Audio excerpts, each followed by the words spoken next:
যেন দেখায়, ঠিক আছে টিভিতে।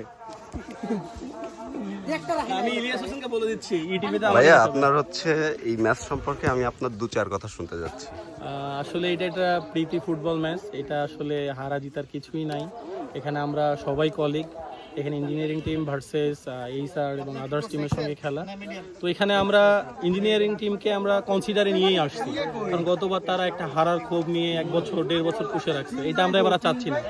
আমরা সকলে সম্মিলিতভাবে ইঞ্জিনিয়ারিং টিমকে জেতানোর জন্য সর্বোচ্চ সহযোগিতা করব। ধন্যবাদ ভাইয়া।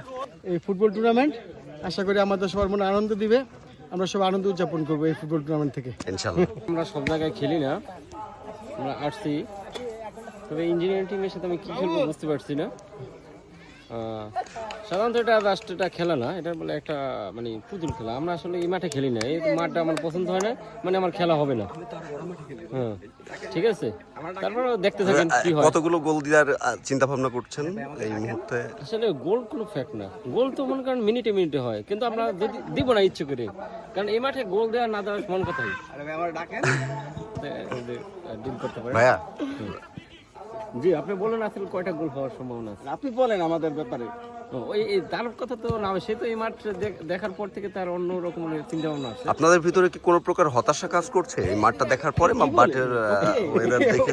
ওকে, ও এই সব সাংবাদিক এখানে কেন আসছে?